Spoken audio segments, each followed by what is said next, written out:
When my cousin Rebecca stood up during our family's traditional Christmas dinner at my grandmother's Victorian mansion, her wine glass catching the warm glow of the chandelier lights, as she looked around the long mahogany table, where 3 generations of our family had gathered for what was supposed to be a peaceful celebration of love, tradition, and the bonds that connected us. Despite the complicated dynamics and old resentments that seemed to surface during every holiday gathering, I expected her to deliver the kind of grateful toast that had become customary at our family celebrations over the years.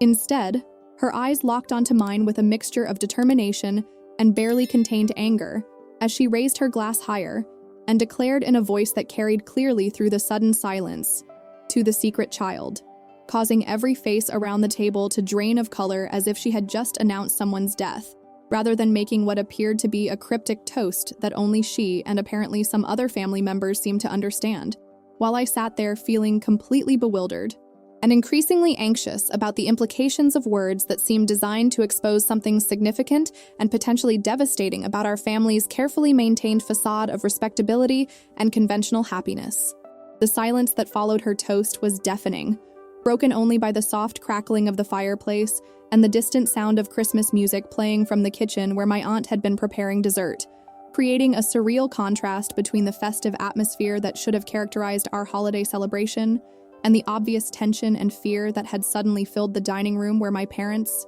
grandparents, aunts, uncles, and cousins all seemed frozen in place as if Rebecca's words had cast some kind of spell that prevented anyone from speaking or moving until someone decided how to respond to whatever revelation was apparently about to unfold. What I discovered in the conversation that followed would not only shatter my understanding of my own identity and place in our family, but would also expose decades of lies, cover-ups, and elaborate deceptions that had been maintained by people I trusted most in the world to protect me from a truth they believed would be too painful and complicated for me to handle, never considering that the eventual revelation would be far more devastating than any original circumstances they had sought to hide through years of carefully coordinated silence and misdirection that had shaped every aspect of my childhood and adult relationships with family members who had been living with the burden of secrets that were about to destroy the foundation of everything I thought I knew about myself and my place in the world. The Christmas celebration that had been interrupted by Rebecca's shocking toast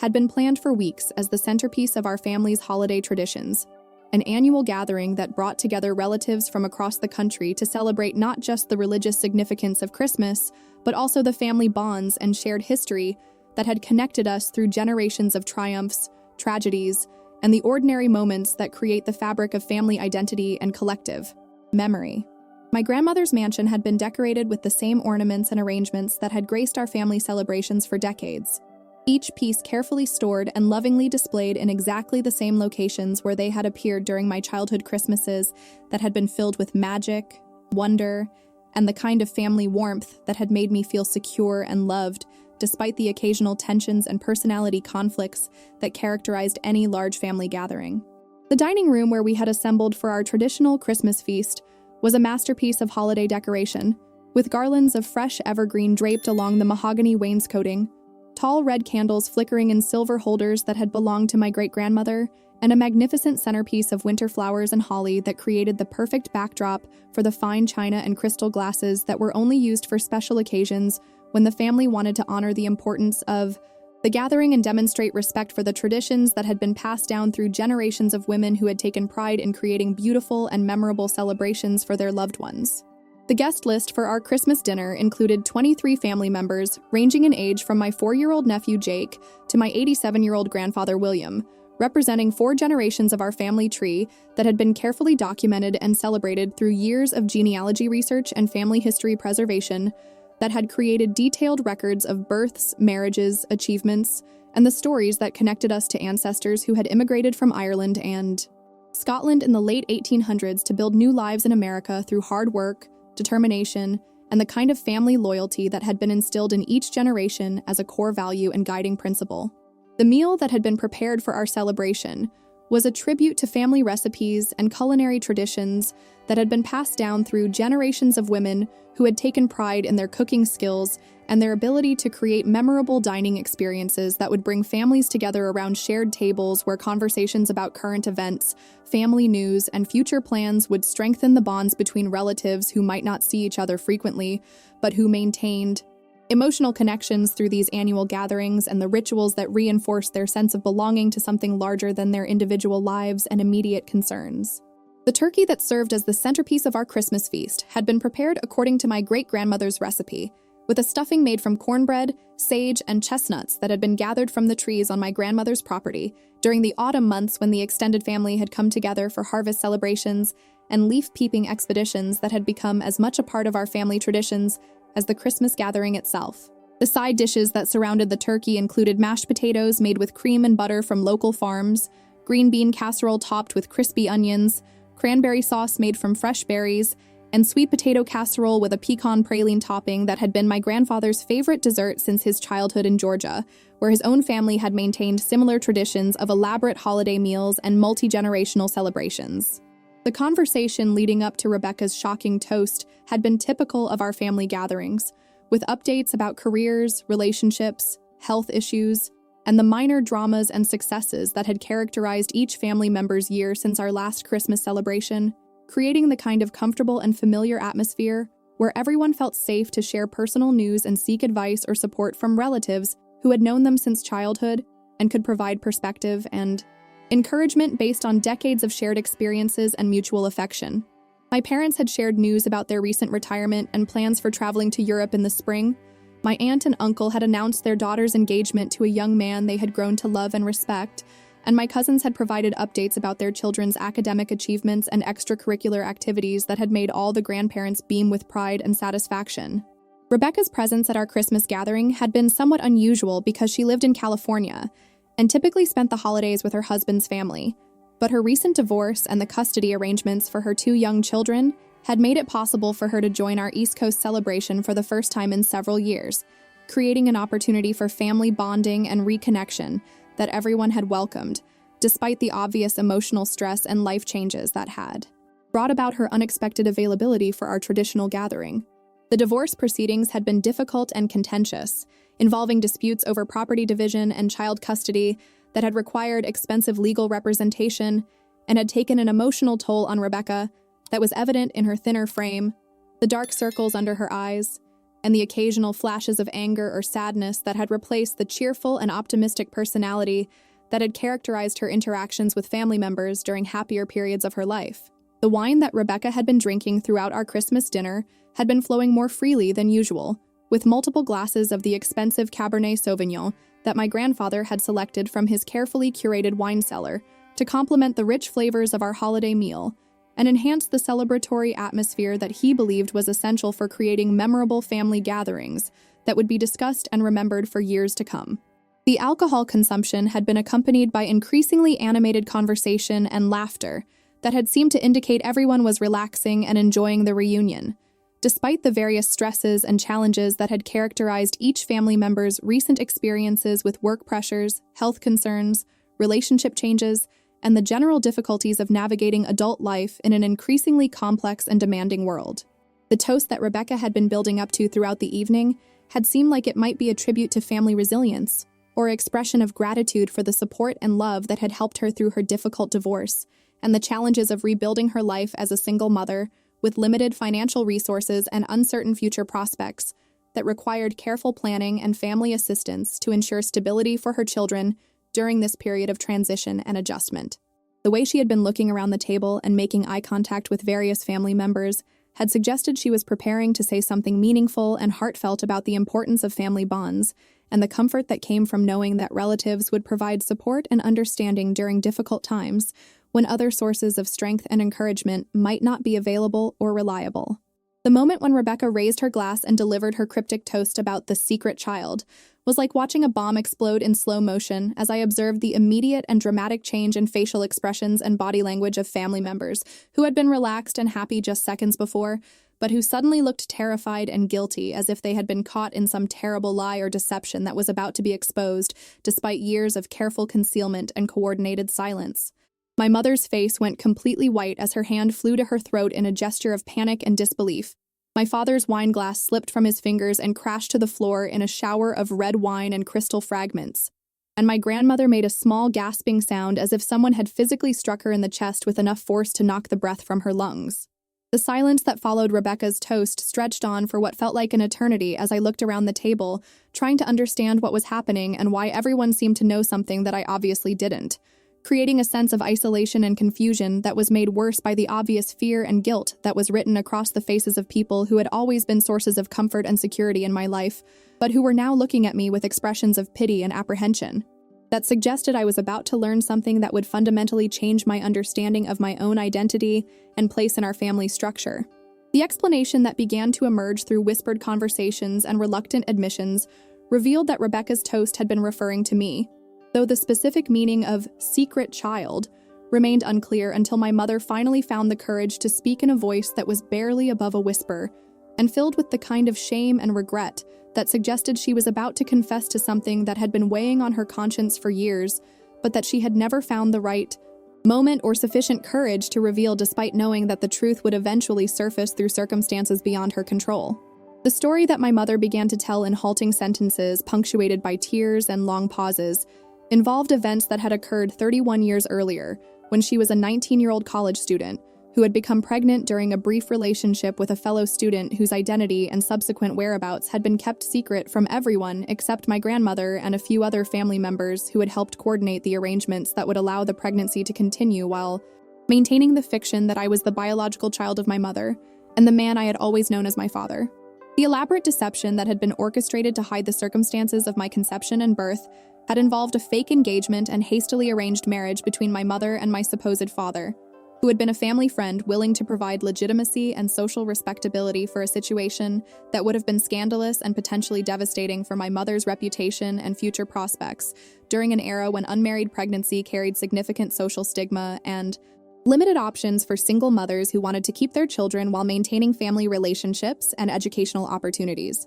The man I had always known as my father had apparently been in love with my mother since they were teenagers and had seen her pregnancy as an opportunity to finally win her affection and build the family relationship he had always dreamed of having with her, never imagining that their marriage would become a loving and genuine partnership despite its origins in deception and social necessity, rather than romantic love and mutual attraction that typically characterized successful long-term relationships and family formation. The biological father, whose identity had been kept secret, was apparently someone my mother had met during her sophomore year of college, a relationship that had been brief but intense enough to result in my conception during a period when she was exploring her independence and making choices about relationships and sexuality that she later came to regret when faced with the consequences and responsibilities that came with unexpected pregnancy and the limited options available to young women in her circumstances during the early 1990s when social attitudes toward unmarried mothers were still quite conservative and judgmental. The decision to keep my existence secret from my biological father had been made by my mother and grandmother based on their assessment that he was immature and unreliable, with a history of irresponsible behavior and substance abuse that made him unsuitable as a father figure and potentially dangerous to my welfare and future development if he was given access to my life and upbringing that they believed required stability and positive role modeling that he was incapable of providing given his own personal problems and lack of commitment to education and career development. The legal arrangements that had been necessary to establish my supposed father's paternity and parental rights had involved falsified documents and coordinated lies that had required the cooperation of medical personnel, legal professionals, and family members who had agreed to participate in the deception because they believed it was in my best interest to have a stable two-parent household and legitimate family status, rather than the complications and stigma that might have resulted from acknowledging the true circumstances of my conception and birth. The emotional impact of maintaining this secret had taken a significant toll on multiple family members over the years, creating stress and guilt that had affected their relationships with each other and with me, as they struggled to balance their desire to protect me from potentially painful knowledge with their recognition that the deception was becoming increasingly difficult to maintain as I grew older and began asking questions about family history, medical background, and genetic inheritance that required careful navigation and sometimes outright lies to avoid revealing the truth about my origins. The reason for Rebecca's decision to expose this family secret during our Christmas dinner had been motivated by her recent discovery of documents and communications that had revealed the truth about my parentage, while she was helping my grandmother organize family papers and legal documents during a recent visit, combined with her anger about what she perceived as hypocrisy and dishonesty in family members who had criticized her own life choices and relationship decisions while maintaining their own elaborate deceptions and cover-ups that had shaped family dynamics and individual relationships for decades. The revelation that Rebecca had been planning this confrontation for several weeks had added another layer of complexity and emotional damage to an already devastating situation, as family members realized that she had been carrying this knowledge and planning its dramatic disclosure while participating in normal family interactions and conversations that had been based on assumptions and relationships that she knew were founded on lies and deception that would eventually destroy trust and change everyone's understanding of family history and individual identity. The immediate aftermath of Rebecca's revelation and the subsequent family discussion involved a complex mix of anger, relief, guilt, and confusion as different family members processed the information and its implications for past relationships and future interactions that would need to be rebuilt on foundations of honesty and truth rather than the careful deceptions and strategic silences that had characterized family dynamics for over 3 decades. The conversation with my supposed father that became necessary in the hours following this revelation was one of the most difficult and emotional discussions of my life, as he explained his motivations for participating in the deception and his genuine love for me that had developed over years of raising me as his own daughter, despite the absence of biological connection and the complicated circumstances that had brought us together as a family unit. The decision about whether to contact my biological father and attempt to establish some kind of relationship or communication was complicated by questions about his current circumstances, family situation, and potential interest in learning about my existence after 31 years of being unaware that his brief college relationship had resulted in a child who had been raised by other people without his knowledge or consent. The legal implications of the falsified documents and fraudulent paternity claims that had been used to establish my family relationships raised questions about potential criminal liability for the people who had participated in the deception, along with concerns about the validity of inheritance rights, medical decision-making authority, and other legal arrangements that had been based on false assumptions about family relationships and biological connections. The medical evaluation that became necessary to establish accurate family health history and genetic background revealed important information about hereditary conditions and genetic predispositions that had been unavailable throughout my childhood and adult life because of the secrecy surrounding my biological father's identity and medical background, creating potential implications for my own health management and future family planning decisions. The therapy and counseling that both I and various family members sought to process these revelations and rebuild relationships based on honesty and truth, rather than deception and secrecy, provided opportunities for healing and growth that had been impossible as long as the fundamental lies about my identity and family relationships remained hidden and unaddressed. Today, 2 years after Rebecca's Christmas toast exposed the secret that had shaped my entire life without my knowledge, I have established a cautious but growing relationship with my biological father while maintaining the loving bond with the man who raised me and who deserves recognition and appreciation for his genuine commitment to my well-being and development, despite the unusual circumstances that brought us together as father and daughter. The lesson that emerged from this experience is that family secrets, no matter how well-intentioned, create more problems and emotional damage than the original circumstances they were designed to address, and that honesty and truth, while initially painful, provide the only foundation for authentic relationships and genuine healing from the trauma and confusion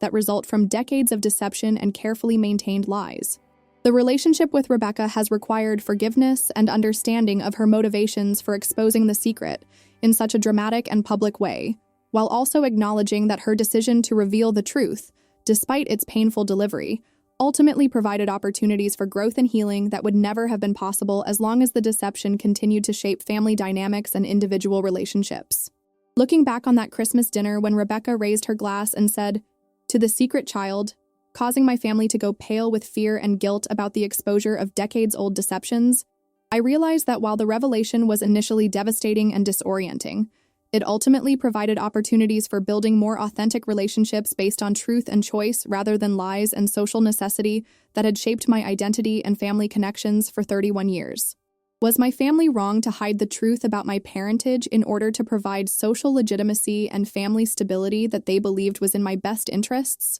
Should adults have the right to make such decisions for children without considering their eventual right to know the truth about their own identity and biological connections? Would you have preferred to know the truth from the beginning, even if it meant growing up with different family relationships and social circumstances? Sometimes the most loving families create the most elaborate deceptions when they prioritize social respectability and protection over honesty and truth. But the eventual revelation of secrets can lead to stronger and more authentic relationships when people have the courage to rebuild trust and connection based on reality, rather than carefully maintained lies that serve no one's genuine long-term interests and emotional well-being.